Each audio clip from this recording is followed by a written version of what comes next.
Do you think about, I know you're not speaker yet, but when you're about to become speaker, do you think about your place in history? No. I think about the job that I have to do every day. It's a big job, it's a big responsibility. But I think, my background lends itself into my new job. I've got 11 brothers and sisters. My dad owned a bar. All the lessons I learned growing up are the lessons I need to do my job.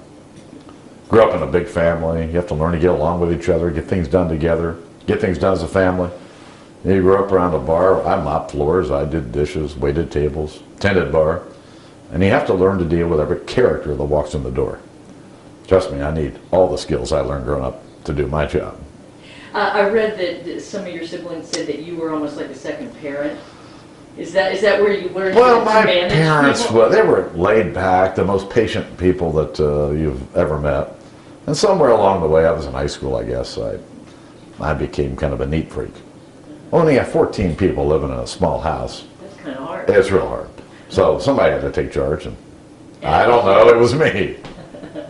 It got to the point where they'd see my little orange Volkswagen coming around the top of the hill, and they'd all scatter into the woods, knowing that I wouldn't be there very long. Otherwise, they'd have a job to do. Yeah. What did you learn from your parents? Whoops, wait a minute, hang on. Okay. What did you learn from your parents? Patience. Lots of patience. And probably the biggest gift I got from my parents. My dad treated everybody that walked in the bar the same.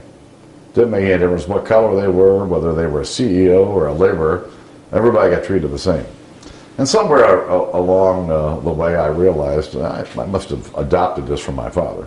Well, I treat everybody fairly, upfront. When you were a kid in Reading, working in the bar, did you have political ambitions then? No.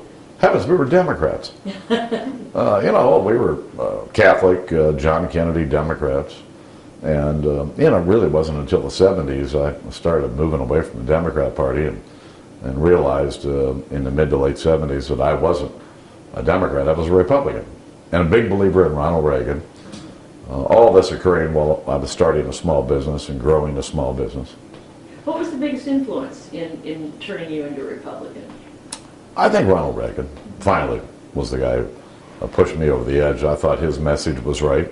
I thought his prescriptions for what ailed America were right, and that America really could be the shining city on the hill. But to do that, we had to get government under control. The bigger the government gets, the smaller the American people get. The more the government takes from the American people, the less they have to invest in themselves, their family, their business, their community. And I just think that government it just takes too much from the American people. It's too involved in our society.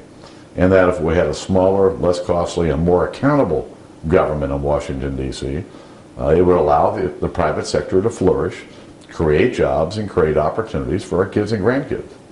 Did you develop that belief more from your experience as a small business person or from your parents' experience? Well, I watched, my dad and my uncles struggle to run their business. Another uncle ran a paint store down the street. I saw what they went through. But I went through the same kind of struggles, except the government was even bigger and took more. I saw my customers, saw my suppliers, and out of all that, began to really understand how the free enterprise system works in America. America creates opportunities for its citizens, unlike any country in the world. And I've been a lot of places around the world, but there's no place like the United States. But what's happening right now is that the government really is too big. It really does take too much. And it's going to snuff out those opportunities for our kids and theirs. And that's what sent me there 20 years ago. It's what drives me today. Same thing.